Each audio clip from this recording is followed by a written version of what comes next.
Assalamualaikum warahmatullahi wabarakatuh.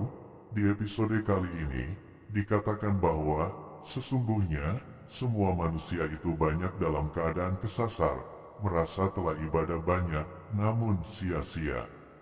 Inilah yang menjadi tangis dalam tangis Rasulullah, tangisan yang memporak-porandakan hatinya, di mana beliau tahu, nantinya, setelah dirinya tiada, para sahabat yang melanjutkan tongkat kepemimpinannya telah tiada pula, maka keadaan umatnya akan banyak kesasar, tersesat. Beliau tahu kesesatan itu dikarenakan manusia itu banyak yang senang, terlena dengan upah, pahala, surga, bidadari dalam surga dan masih banyak lagi, tanpa pernah sedikit pun terbesit di hatinya akan Allah, yang menjanjikan dan yang memberikan upah, pahala, surga, dan lain-lain.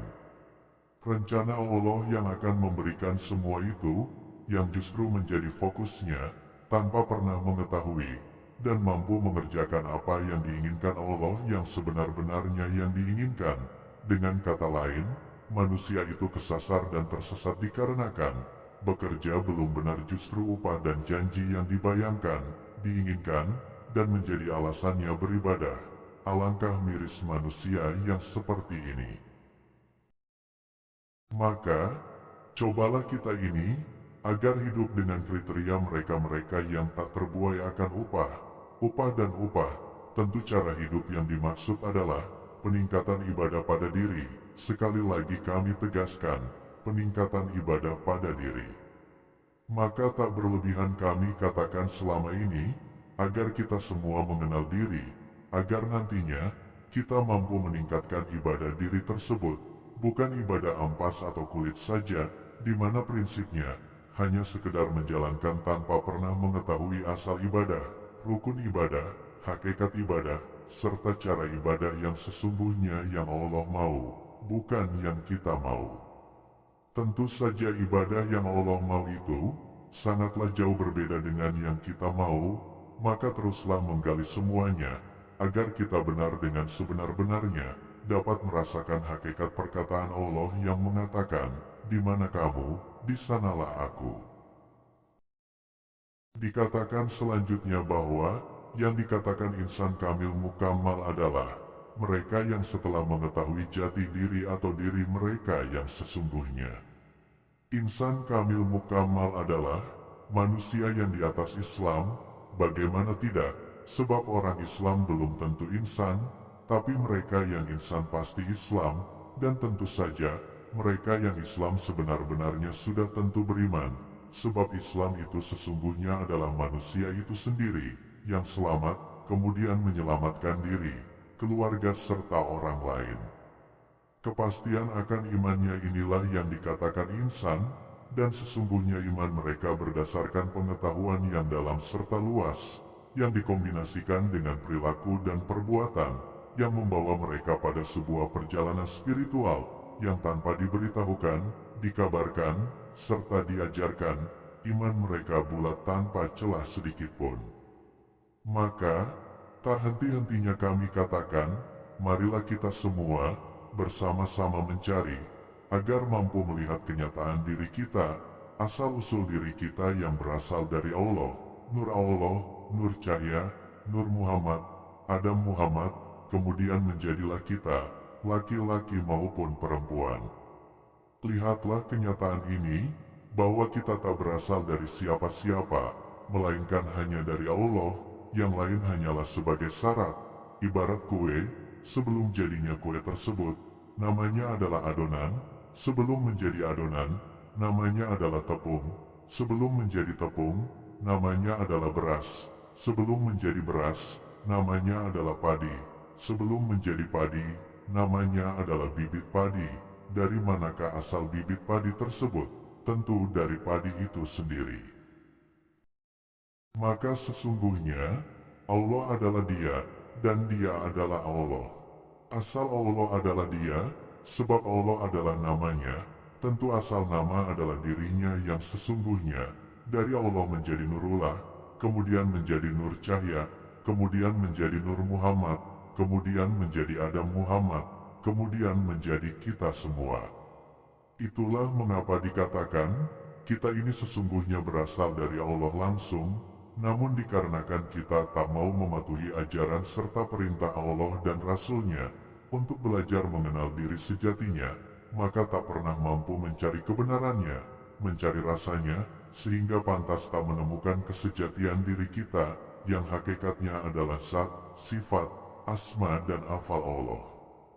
Kue yang berasal dari padi, beras, tepung, lalu menjadi adonan, yang diolah lagi sedemikian rupa, adalah salah satu gambaran yang kami jadikan contoh, cara memahami asal-usul kita. Kemudian, cara menyatakan jenis kue itu, tentu dengan cara, ada yang digoreng, direbus, dan dipanggang. Digoreng namanya lain dengan yang direbus. Yang digoreng dan direbus, namanya akan berbeda dengan yang dipanggang. Itulah hukum Allah dalam menciptakan, yaitu wajib, mustahil, jais. Dalam konteks penzahirannya pun ada tiga, melahirkan, bertelur dan tumbuh. Itulah hukum penzahiran manusia, hewan dan tumbuhan.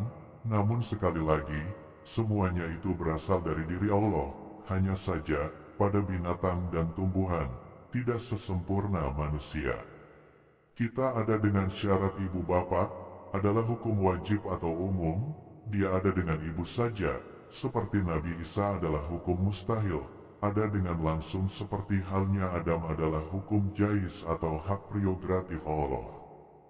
Hukum Allah adalah gambaran kekuasaan Allah di atas segala-galanya. Dia mampu menciptakan dengan syarat wajib, syarat mustahil dan syarat jais. Maka jangan katakan, semua ini tidak mungkin, semua ini berat, semua ini tidak masuk akal. Teruslah berusaha belajar, memahami dan mengerti. Tiada kata mustahil dalam keinginan Allah jika telah meridhoi. Kita saja yang sering membelenggu diri pada anggapan kita sendiri. Maka benar Allah katakan, aku sebagaimana prasangka hambaku. Begitulah seharusnya cara kita menyatakan serta menyaksikan akan Allah yang sesungguhnya.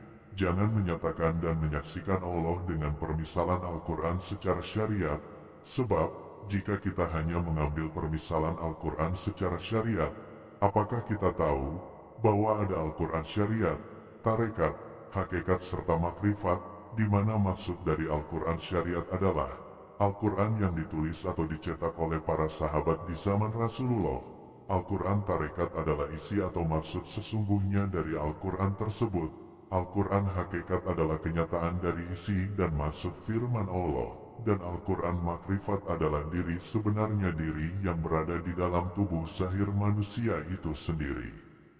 Sehingga di awal episode sebelumnya, kami pernah mengatakan bahwa Al-Quran sesungguhnya adalah manusia itu sendiri, di mana tubuhnya adalah kitab atau lembaran atau tempat ditulisnya firman Allah. Bagian-bagian tubuhnya adalah ayat atau firman Allah, dan paling dalam yaitu kolbu manusia adalah kebenaran firman Allah.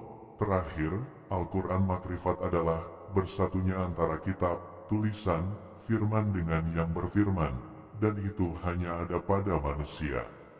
Sehingga Allah katakan, sesungguhnya, akulah yang akan memelihara Al-Quran itu.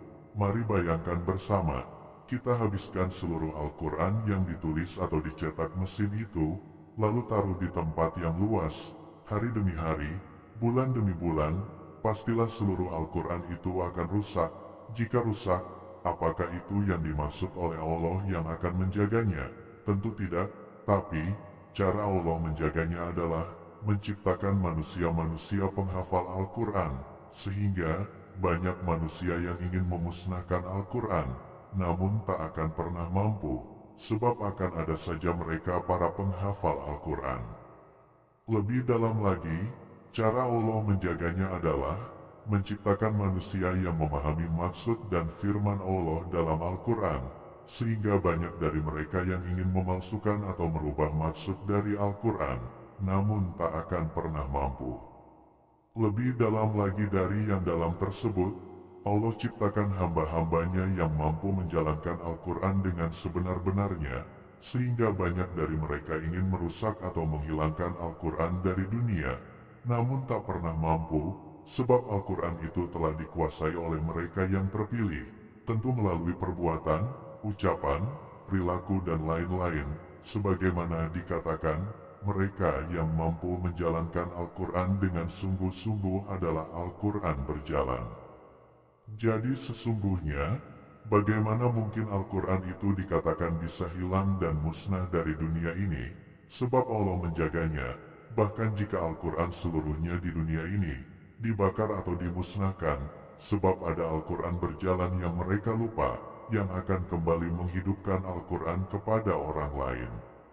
Dan puncak terdalamnya adalah, Allah yang berfirman itu, bagaimana mungkin bisa tersentuh oleh mereka-mereka, manusia kafir dan kufur, Allah telah menyatu dengan wadahnya, yaitu manusia, maka, bagaimana mungkin mereka menghilangkan atau membumi hanguskan Al-Quran yang sesungguhnya itu, dari muka bumi ini, kami katakan Al-Quran yang sesungguhnya bukan Al-Quran yang dicetak.